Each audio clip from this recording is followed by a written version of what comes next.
श्री राम श्री राम श्री राम।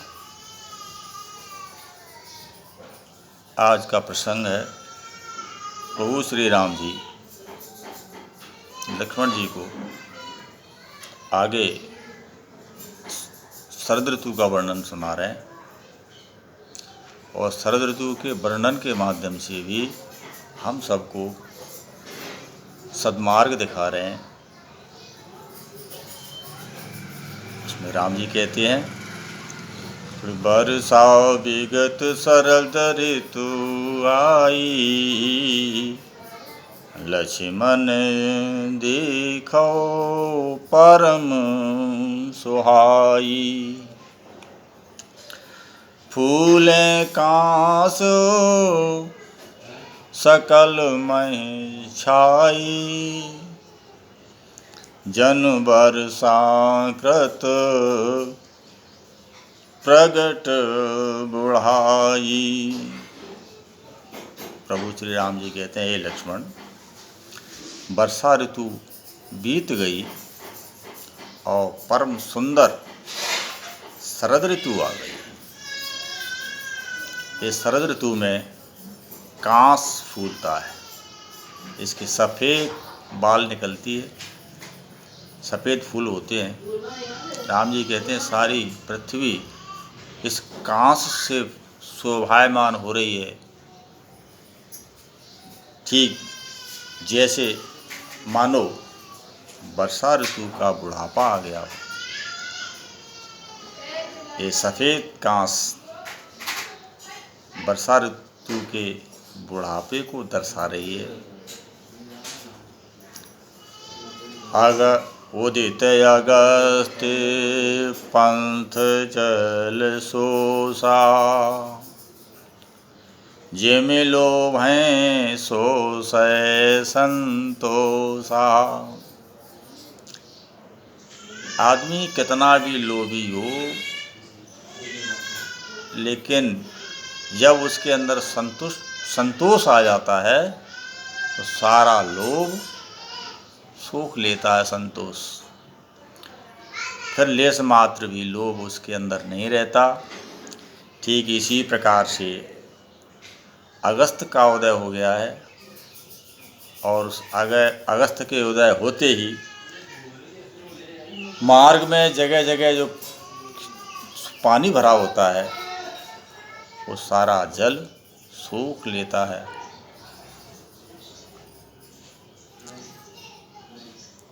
नदियाँ तालाब निर्मल हो गए, इनमें जल निर्मल हो गया। बरसात में जो मट्टी बह के आती है वो सारी मट्टी तह में चली गई और सबका जल निर्मल हो गया है। जैसे कि संत का हृदय निर्मल होता है, उसके हृदय में मद मोह काम क्रोध कुछ भी नहीं होता। कि सरिता सर निर्मल जल सोहा, संत हृदय जस गत मद मोहा। तो संत का हृदय कैसा होना चाहिए? जिसके अंदर कोई विकार न हो, सद विकार रहित संत का हृदय होता है, निर्मल। ठीक उसी प्रकार से शरद ऋतु का जल जो है नदियों में और तालाबों में निर्मल हो जाता है।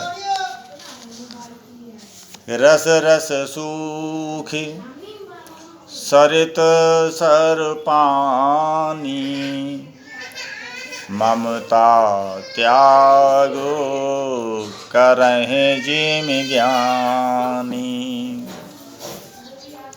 शरद ऋतु में तालाबों का पोखरों का जल धीरे धीरे सूखने लगता है। जैसे जब मनुष्य को ज्ञान प्राप्त हो जाता है, उसका विवेक जागृत हो जाता है, तब उसकी ममता मोह धीरे धीरे सूख जाते हैं, उन विकारों से रहित हो जाता है।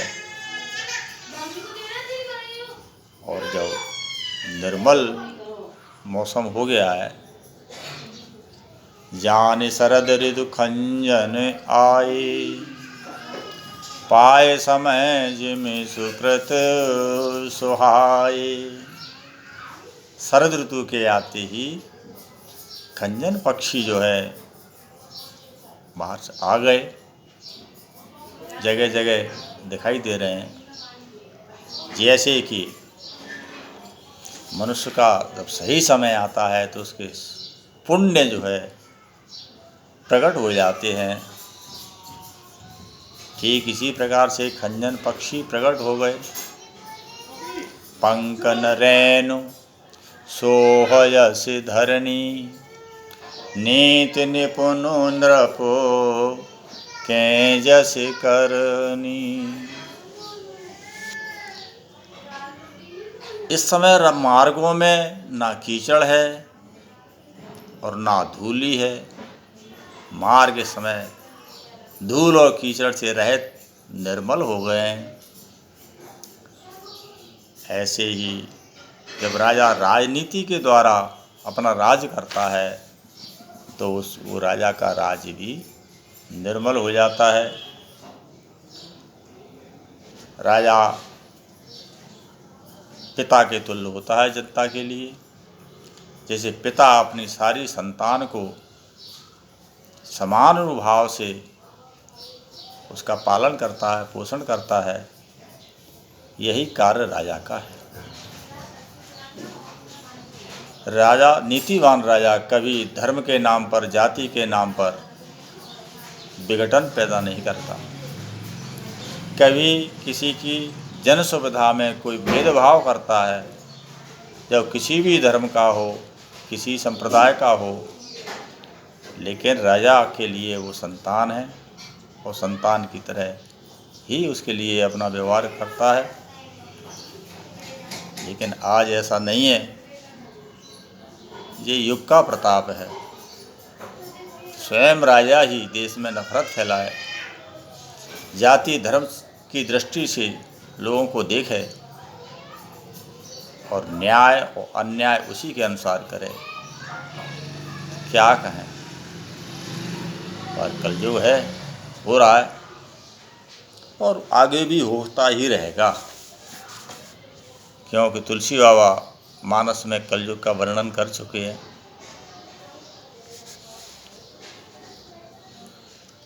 जल संकोच विकल भई मीना, अबुध कुटुंबी जिमि धन हीना। अब चूँकि पोखरों का, तालाबों का जल सूख रहा है, कम हो रहा है,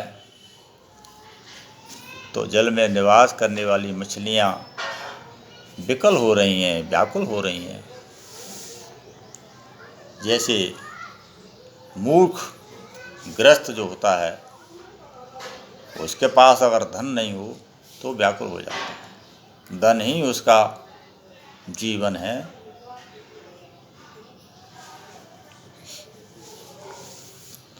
के बिनु घन निर्मल सोह आकाशा,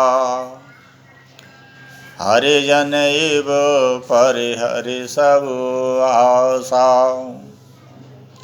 आकाश में बादल अब नहीं रहे, आकाश निर्मल हो गया है। वो ऐसे शोभा दे रहा है जैसे जीव को भगवत प्राप्ति हो जाए, तब फिर वो सारी आशाओं को छोड़ देता है। उसके अंदर फिर कोई कामना नहीं है। जिसे परमात्मा की शरण मिल जाए, उसे फिर कुछ नहीं चाहिए। यहाँ वहाँ कहीं थोड़े बादल दिखाई देते हैं, थोड़ी थोड़ी वर्षा होती है। कहों कहों वृष्टि सारदी थोरी, कोई को पावो भगत जिम मोरी। हे लक्ष्मण, जैसे यहाँ वहाँ थोड़ी सी कहीं वर्षा होती है, ठीक इसी प्रकार से जैसे इक्का दुक्का कोई बिरला मेरी भक्ति प्राप्त कर पाता है, भगवान की भक्ति मिलना बड़ा दुर्लभ है, भगवान की कृपा से ही मिलती है। कि चले हर्ष तज नगर नृप, तापस बनिको भिखार। जे में हरि भगति पाई श्रम भ्रम, जे में हरि भगति पाई श्रम। तजय आश्रमी चारु लखन सिया रामचंद्र शंकर हरि ओम। जय जय सिया राम जी, हरे बोल हनुमान हरि की जय। जब शरद ऋतु आती है, वर्षा समाप्त हो जाती है, तो मार्ग खुल जाते हैं। वैसे नदी तालाबों के कारण, कीचड़ के कारण मार्ग रुके रहते हैं। तो इस वर्षा ऋतु में राजा किसी राज्य पर चढ़ाई नहीं करता और तपस्वी वन में तपस्या करने भी नहीं जाता। व्यापारी वर्ग मार्ग अवरुद्ध होने के कारण व्यापार करने लिए नहीं जाता और भिखारी भी वर्षा ऋतु में नहीं निकलता। लेकिन शरद ऋतु के आते ही ये चारों ही लोग अपने अपने घरों से निकल पड़े। सबने अपने घर त्याग दिए। राजा ने राज्य वृद्धि के लिए दूसरे राज्य पर चढ़ाई करना शुरू कर दिया। तपस्वी तपस्या के लिए निकल गए, व्यापारी अपने व्यापार के लिए निकल गए और भिखारी अपनी भिक्षा याचना के लिए चल पड़े।